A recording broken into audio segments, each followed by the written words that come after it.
विवाह या मालिकेच्या 12 ऑक्टोबरच्या भागामध्ये आता विजयादशमीच्या दिवशीच भूमी खूप मोठं कारस्थान करत आता इकडे रागिणीची पोलखोल तर होणारच आहे। पण या सगळ्यामध्ये सगळ्यात महत्त्वाचं म्हणजे आकाशच्या आई वडिलांच्या केसचा एक खूप मोठा धागादोरा आकाशच्या हातात लागणार आहे। 12 ऑक्टोबरच्या भागामध्ये आकाश आता रागिणीसोबत बाहेर तर येतो, पण तरी सुद्धा त्याच्या मनामध्ये आता मात्र एकच गोष्ट चालू असते की भूमीची तब्येत बरोबर नाहीये। या सगळ्यामध्ये आपल्याला भूमीच्या सोबत असायला पाहिजे म्हणून तो बाहेर येतो। पण इकडे रागिणीला म्हणतो, मला असं वाटते आई आज न मी नाही ऑफिसला येत। यावरती रागिणी म्हणते, काय रे काय झालं? यावरती आकाश म्हणतो, खरं सांगू का तर भूमीची ती अवस्था बघता मला असं वाटते की आत्ता तरी मी तिच्या सोबत असलं पाहिजे। असं म्हटल्यावरती रागिणी आता आपला डाव सगळा फिसकटतोय या गोष्टीमुळे चांगलीच हादरते। आणि त्यावेळेला अभिजित म्हणतो, नाही रे आकाश, अरे खूप मोठी आपली डील आहे ना, म्हणजे आपल्या ते जे काही गणवेशाचं हे आहे ना कॉन्ट्रॅक्ट, त्या संदर्भात आपल्याला बोलायचं आहे। यावरती आकाश म्हणतो, एक दिवस मला तुम्ही फक्त एक दिवस एक्सक्यूज द्या, उद्यापासून मी सगळे क्लायंट व्यवस्थितरित्या हँडल करीन। यावरती अभिजित म्हणतो, अरे नाही रे, क्लायंट लोकल असले काय किंवा ते फॉरेनचे असले काय, त्यांना न व्यवस्थितरित्या हँडल नाही केलं किंवा त्यांचा योग्य तो रिस्पेक्ट त्यांना नाही मिळाला ना तर आपल्यासाठी हे न चुकीचं ठरू शकतं। आणि त्यामुळे मला असं वाटतंय की तू न आजच्या दिवस तरी चल, मग नंतरच्या गोष्टी बघूया। असं म्हणत अभिजित त्याला कन्व्हिन्स करत असतो। त्याच वेळेला इकडे आता आकाश मात्र जाण्यासाठी तयार नसतो। मग रागिणी आता बोलते, हे बघ अभिजित, आपण ना त्याला कन्सिडर करायला पाहिजे, म्हणजे किती काही झालं तरी सुद्धा त्याला भूमीची काळजी वाटते। आणि खरं तर मी तुला हे सांगणारच होते की तू भूमीवरचा जो राग आहे ना तो पहिले काढून टाक बरं मनातून, कारण या सगळ्यामध्ये तू भूमीवरती जर राग ठेवलास ना तर तिला पण त्रास होईल, तुला पण त्रास होईल। आणि म्हणून तू हा राग सगळा मनातून काढून टाक आणि या सगळ्यामध्ये भूमीला माफ पण करून टाक। तू आता जर का इकडे थांबलास ना तर तिच्यासोबत बोलून तुमचा जो काही प्रॉब्लेम आहे तो प्रॉब्लेम सॉर्ट आउट कर आणि मग मात्र या सगळ्यामध्ये आता भूमीला तू हे कर। यावरती मग मात्र आता इकडे आकाश म्हणतो, आई जरी सुद्धा मी इकडे भूमीच्या काळजीपोटी थांबत असलो, मला माहिती आहे मला भूमीची खूप काळजी आहे, पण तिची काळजी असली तरी सुद्धा तिने जो काही हलगर्जीपणा केलाय ना तो राग माझ्या मनातून अजूनही गेलेला नाहीये। त्यामुळे मी तिची काळजी म्हणून जरी इकडे थांबत असलो तरी सुद्धा मी भूमीशी बोलणार नाहीये, ही पण गोष्ट तितकीच खरी आहे। असं म्हणत आकाश हट्टाला पेटलेला असतो आणि काहीही झालं तरी सुद्धा मी भूमीसोबत बोलणार नाही या मतावरती तो ठाम असतो। त्यावरती रागिणी आता आकाशला म्हणते, आकाश अरे असं करू नकोस, भूमी तुझी बायको आहे, तू तिच्यासोबत वागतोस ते चुकीचं आहे। असं म्हणत ती मुद्दामच आता इकडे आकाशला आपल्या बाजूने वळवण्याचा प्रयत्न करत असते। त्यानंतर आकाश म्हणतो, ठीक आहे आई, मी आज भूमीच्या सोबत थांबतोय पण मी बोलणार नाही। आकाश आत निघून गेल्यावरती इकडे आता अभिजित म्हणतो, आई अगं तू का त्याला थांबायला सांगितलंस? यावरती रागिणी म्हणते, अरे जरी मी सांगितलं नसलं तरी तो ऐकणार होता का? त्यामुळे त्याला ऐकायला लावायला काहीही आपल्याकडे पर्याय नव्हता म्हणून मी हे सगळं केलंय। बरं ते सगळं जाऊ दे, या भूमीने हे सगळं नाटक का केलंय हे आत्ता मला कळतंय। म्हणजे आता या भूमीने हे सगळं केलंय कारण आकाशची तिला सिंपती घ्यायची होती। असं म्हणत रागिणी सांगते, तू एक काम कर, मी सुद्धा आता ऑफिसला जात नाहीये, कारण तिची काय पुढची कारस्थानं आहेत ही मला कळली पाहिजेत ना, त्यासाठी तू एकटाच ऑफिसला जा। असं म्हणत आकाशच्या पाठोपाठ रागिणी सुद्धा आतमध्ये यायला लागते। तोपर्यंत इकडे आकाश येतो, त्यावेळेला आजी भूमीच्या हाताला औषध लावत असते आणि आजी म्हणते, काय रे आकाश तू परत आलास? यावरती आकाश म्हणतो, हो म्हणजे ना आई तिच्या समोर दिसली नाही म्हणून मला जरा काळजी वाटत होती आणि त्याच कारणासाठी मी परत आलो। आजी म्हणते, कशाला नाटकं सांगतोयस रे, तुला भूमीची काळजी वाटते हे तू सरळ सरळ कबूल कर की। असं म्हणत आजी आकाशची थट्टा मस्करी करायला लागते। त्यावरती आजी म्हणते, बघितलंस का, अरे मघाशी काय झालं माहितीये का, ती एकदम घाबरली ना आणि ती एकदम घाबरल्यामुळे अचानकपणे मागे मागे सरकत आली आणि ज्या वेळेला ती मागे मागे सरकत आली ना तेव्हा तिलाच कळलं नाही की तिचा सगळा शरीराचा भार हा तिच्या हातावरती आला आणि त्यामुळे तिचा हात मुरगळला रे। बघ रे हात दुखतोय तिच्या हाताने, तिला काहीच करता येत नाहीये, त्यासाठी मी त्या हाताला औषध लावते आहे। असं म्हणत इकडे आता आजी आकाशला सांगत असते आणि त्याच वेळेला आजी म्हणते, खरं तर तुला तिची किती काळजी आहे दिसतंय ना। यावरती रागिणी येते आणि काय झालं तरी काय, यावरती आजी म्हणते, अगं बघ तिच्या हाताला किती त्रास होतोय ते, आकाश तूच ये बरं इकडे आणि तिच्या हाताला मलम लावून दे. असं म्हटल्यावर ती रागिणी म्हणते, थांब आई मी येते, मी लावते. असं म्हणेपर्यंत आकाश तिकडून पोहोचलेला असतो इकडे आता भूमीच्या हाताला मलम लावायला, आणि रागिणी पुन्हा एकदा हात सोडत उभीच राहते. मग आकाश येतो, स्वतः आजीच्या हातामधून ऑइंटमेंट घेतो. ते ऑइंटमेंट घेऊन आता तो भूमीच्या हाताला लावतो आणि भूमीकडे एकटक पाहत असतो. मग भूमी आता विजयी मुद्रेने इकडे आता रागिणीकडे पाहते आणि कसा वाटला माझा डाव असं म्हणत रागिणीला या सगळ्यामध्ये बरोबर जाब विचारते.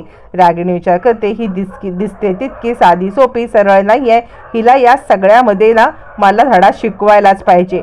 त्यावेळेला आता मात्र आजी म्हणते, भूमी तुला लवकरात लवकर बरं व्हायला लागेल. त्यावरती भूमी म्हणते, आजी अहो मला बरं व्हायलाच पाहिजे, कारण उद्या विजयादशमी आहे ना. विजयादशमी म्हटल्यावरती ती रागिणीकडे त्या आविर्भावात बघते. रागिणी गडबडते, नक्की हिला काय करायचंय विजयादशमीला. रागिणीला जरा भीतीच वाटते. रागिणी रूम मध्ये येते आणि काय आहे विजयादशमीचं ही मला इतकं का डिवचती आहे. आणि दुसऱ्या क्षणाला रागिणी विचार करते, अरे बापरे, म्हणजे मी या भूमीला घाबरतीये का. ही भूमी काय कारस्थान करेल याच्यामुळे मी हादरले का. नाही, असं काही होता कामा नये. मी ह्या भूमीला का घाबरू, मलाच या भूमीला धडा शिकवायला पाहिजे असा विचार करत आता ऍक्च्युली रागिणी मनाने घाबरलेली असते, पण ते मान्य करायला तिचं मन मात्र काही तयार नसतं. त्याच वेळेला आता मात्र तिकडे पौर्णिमा येते. पौर्णिमा म्हणते, आई हे टिश्यू पेपर. यावरती आता इथे रागिणी चिडते आणि मला का ग टिश्यू पेपर आणून दिलेस. यावरती पौर्णिमा सांगते, खरं सांगू का तर हे टिश्यू पेपर मी नाही आणलेले आहेत, हे टिश्यू पेपर भूमीने दिलेत. ती मला म्हटली की रागिणी असताना कधीही या टिश्यू पेपरची गरज पडू शकते. आणि त्यावेळेला फ्लॅशबॅकमध्ये घडलेली गोष्ट आता रागिणीला आठवते. रागिणीने भूमीला रुमाल दिलेला असतो तोंड पुसायला, डोळे पुसायला, की तुझी हार झाले ना ती हार मान्य करून डोळे पुसून घे. आणि त्याच कारणासाठी इकडे आता रागिणीचे हार झाले म्हणून आता इकडे भूमीने टिश्यू पेपर पाठवलेले असतात. आणि मग चिडलेली आता मात्र रागिणी म्हणते, पौर्णिमा तुझा मेंदू काय तुझ्या गुडघ्यात आहे काय, तू मला आता हे टिश्यू पेपर देणार. भूमी कुरघोडी करते आणि तू या सगळ्यामध्ये तिची साथ देणार का. असं म्हणत रागिणी या सगळ्यामध्ये खूप चिडलेली असते आणि आता पौर्णिमावरती तो राग काढते. इकडे भूमीचं आता मात्र सगळं नाटक चालू असतं. भूमी आता तिचा आता डावा हात दुखावलेला असतो. मग उजव्या हातामध्ये ती बादली घेऊन वरती जात असते कपड्यांची वाळत घालायला. निघताना मुद्दाम आकाशकडे ती पाहते. आकाश फोनवरती बोलत असतो आणि आपला हात किती दुखतोय हे ती आकाशला दाखवण्याचा प्रयत्न करते आणि कपडे वाळत घालायला वरती चालले हे सुद्धा दाखवते. आकाश हे सगळं पाहतो. आता भूमी मुद्दाम वरती जाऊन कपडे वाळत घालताना हात किती दुखतोय अशी ऍक्टिंग करत असते. तोपर्यंत आकाश आता वरती आलेला असतो. आकाश वरती आलेला असतो आणि तो हे सगळं पाहतो. आकाश हे पाहतो आणि भूमीला कपडे वाळत घालायला मदत करू लागतो.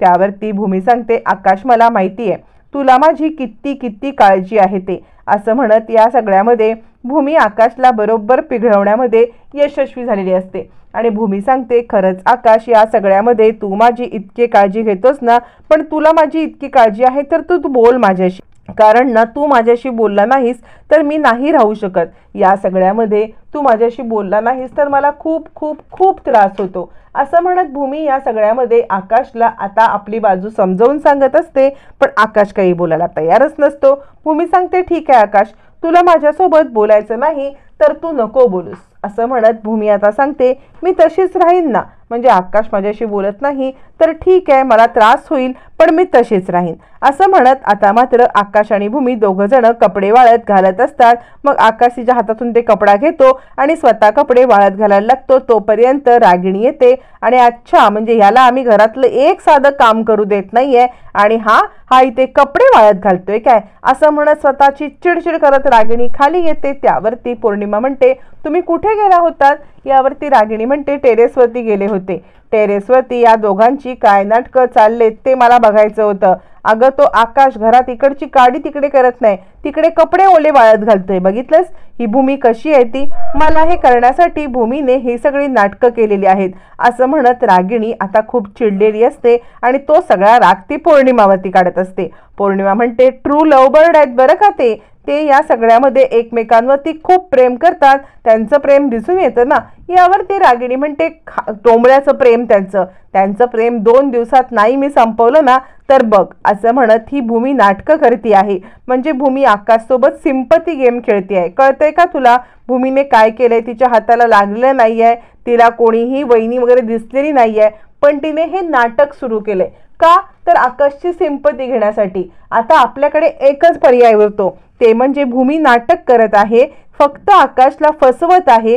हे सगळं ज्या वेळेला आपण आकाश समोर आणू ना, तेव्हा आकाशला स्वतःहूनच तिचं खरं रूप समजेल आणि तिचं खरं रूप आकाश समोर आल्यावरती मग तोच तिच्यासोबत पुन्हा अबोला धरेल। तुला कळतंय का? या सगळ्यासाठी भूमी नाटक करती आहे, हे आपल्याला आकाशच्या समोर आणलं पाहिजे आणि या सगळ्यात तुला मदत करायलाच लागणार आहे।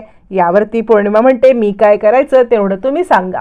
असं म्हणत पौर्णिमा रागिणीला या सगळ्यामध्ये मी काय तुम्हाला मदत करायची ती विचारत असते आणि आता रागिणी तिला आता जे काही करायचंय ते सगळं समजून सांगत असते। दोघींचा डाव ठरतो आणि डाव ठरल्यावरती तो प्लॅन वर्कआउट करण्यासाठी दोघी जणी बाहेर यायला निघतात। दोघी जणी बाहेर येतात तोपर्यंत इकडे भूमीची नाटकं चालूच असतात। भूमी आता पंखा पुसायला घेते आणि त्यात पण तिचा हात दुखतोय असं ती आकाशला दाखवत असते। माझा हात दुखतोय तरी मी साफसफाई करते, हे सगळं ती आकाश समोर नाटक करायला लागते। आकाश हे सगळं पाहतो आणि तो भूमीकडे येतो। त्याच वेळेला नेमकी आता भूमी पडण्याची ऍक्टिंग करते, म्हणजे आता आपला तोल जातोय आणि आपण मागे मागे येतोय आणि आपण पडतोय, अशी फायनली एकदम यशस्वी ऍक्टिंग करत भूमीने आकाशला या सगळ्यामध्ये अडकायला यशस्वी ठरलेली असते। आता भूमी पडणार तितक्यात आकाश येतो आणि तिला सावरतो। नेमक्या ह्या दोघी जणी नेमक्या तिकडे आता आलेल्या असतात आकाशच्या मनामध्ये विष पेरण्यासाठी। त्या हे दृश्य पाहतात तर आकाश आणि भूमी एकमेकांच्या मिठीमध्ये असतात। मग सगळेजण आल्यावरती आकाश तिला सोडतो आणि आता भूमी सांगते माझा हात खूप दुखतो आहे। यावरती आकाश म्हणतो दुखऱ्या हाताची काळजी घ्यायला हवेस ना तू। तितक्यात पौर्णिमा येते आणि हे घे भूमिताई, असं म्हणत मुद्दाम आपल्या हातातली वस्तू भूमीच्या दिशेने भरकवते। भूमी ते घेण्यासाठी हात वरती करते, पण दुसऱ्या क्षणाला हात दुखला माझा अशी ऍक्टिंग सुरू करते। मग चिडलेला आकाश म्हणतो पौर्णिमा, अगं साधी अक्कल नाहीये का तुला? भूमीचा हात दुखावलाय आणि तुझं काय आहे? तू या सगळ्यामध्ये तिला आता तू हे कॅच करायला सांगतेस, त्याच्याने तिचा हात अजून दुखेल ना। साधी सोपी गोष्ट तुला कळत नाहीये का पौर्णिमा? असं म्हणत आता आकाशने पौर्णिमाचा हा डाव तर हाणून पाडलेला असतो आणि बरोबर पौर्णिमाला या सगळ्यामध्ये अडकवलेलं असतं। मग आता रागिणीकडे पर्यायच नसतो, ती पण पौर्णिमावरती चिडते आणि पौर्णिमा काय चाललंय तुझं? तुला साधी गोष्ट कळत नाहीये का? भूमी या सगळ्यामध्ये आजारी आहे, हाताला लागले आणि तू तिच्याकडे वस्तू भिरकावतेस, वेडी कुठली? असं म्हणत रागिणीला आता आपलाच डाव आपल्याच अंगाशी येताना दिसल्यावरती तिच्याकडे कोणता दुसरा पर्यायच नसतो पौर्णिमाला ओरडण्याशिवाय। पौर्णिमाला चांगलंच ओरडून आता इकडे रागिणीने आपल्याच पायावरती धोंडा मारून घेतलेला असतो। भूमी हे सगळं पाहत असते आणि रागिणी आत्या ही तर खरी सुरुवात आहे, याच्यापेक्षा जास्त गोष्टी तुम्हाला पाहायला लागणार आहेत। असं म्हणत बरोबर भूमी आता आपला हात कसा दुखतोय किती दुखतोय ही ऍक्टिंग करते।